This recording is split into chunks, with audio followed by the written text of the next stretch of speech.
Tenemos como todos los lunes y todos los jueves a Mario Weinfeld, el lujo que nos damos aquí en Duro. A propósito de una decisión que tomó hoy la justicia, la Corte Suprema condena a 15 años por abuso al padre Julio César Grassi de cumplimiento efectivo. En este momento, mientras nosotros estamos aquí, estamos en vivo, Grassi está preso.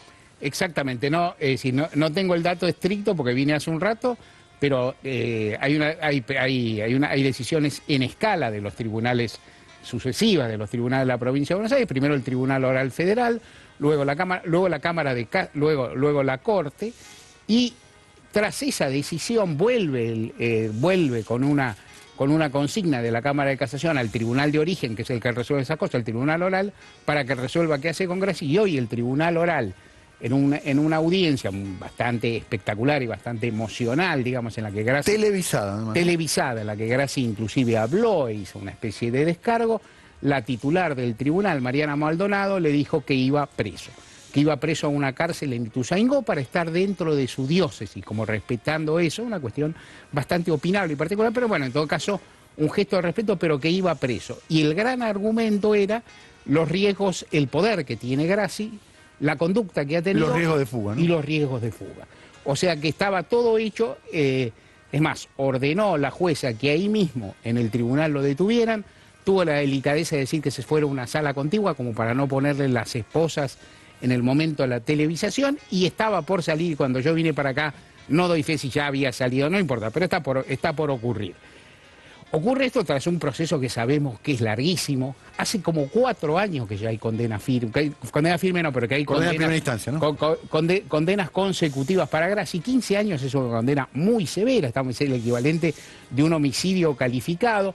Ya sabemos, por delitos sexuales cometidos contra menores, que los agravan el hecho de lo que nosotros llamamos, lo que uno puede llamar el abuso de autoridad, o lo que se llama el temor reverencial de la víctima. O sea, uno puede pensar, delitos sexuales se pueden cometer de distintas formas, puede haber una cierta paridad, por decir así, social o jerárquica entre víctima o victimario, o puede haber situaciones en el victimario tiene una superioridad establecida por la ley, por la costumbre, por la relación, por el rango respecto a la víctima. En este caso, el hecho ocurrió en el hogar que administraba y conducía el padre Grassi. O sea, la relación de poder estaba muy establecida. Exacto, y muy clara. Que era aparte, que era como su tutor, por otro lado, de los menores. La denuncia al menor es terrible.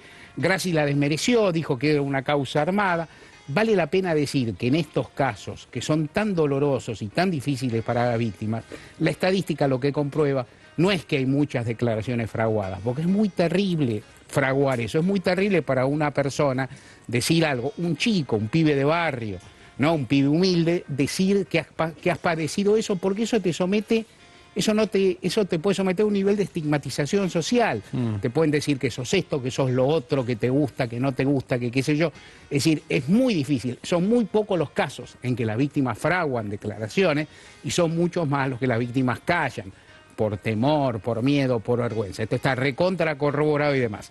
Son también muchísimos los casos que dentro de las costumbres, de la jerarquía de la Iglesia Católica, ha habido abusos sexuales, y en los últimos años tal vez, no tantísimo como empezó esta historia, que se remonta a bastante más de 10 años, pero han surgido cada vez más casos, más denuncias, hay más posibilidades de las víctimas de expresarse, son comunes.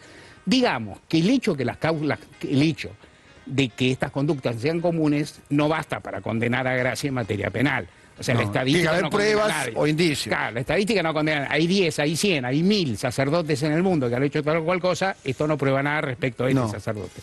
Lo probado de este sacerdote está rotundamente en los expedientes que así lo condenan. Y entonces se ha llegado a esta prisión que la verdad Grassi debería tener desde muchísimo tiempo antes.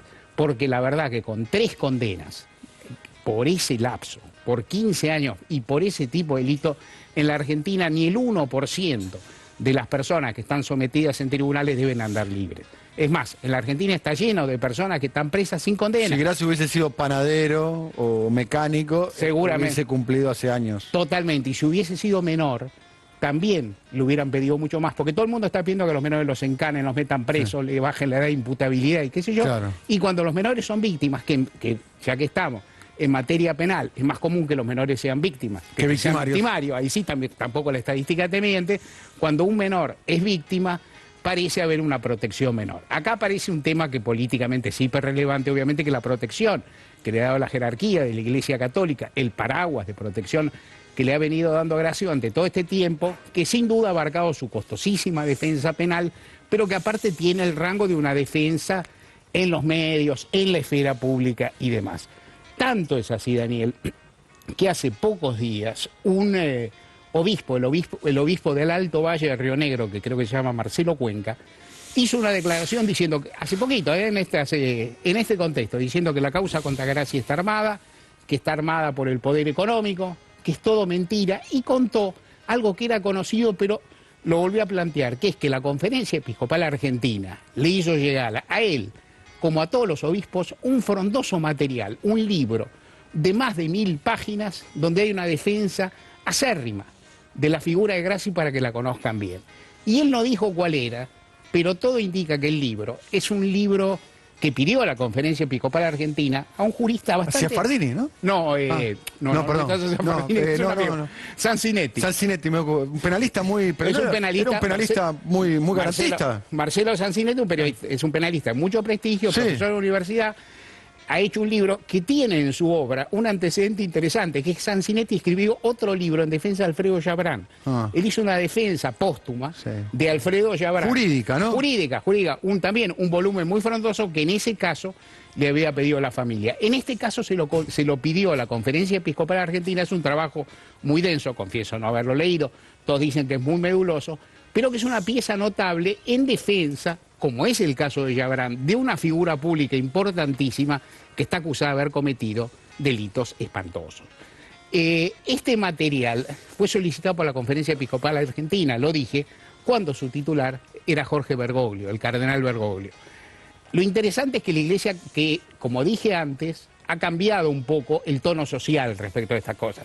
Y ha cambiado la posición de la Iglesia, que ha reconocido muchos de estos crímenes, inclusive en algunas diócesis, no en la Argentina, se han pagado indemnizaciones muy altas, que es una forma de reconocer.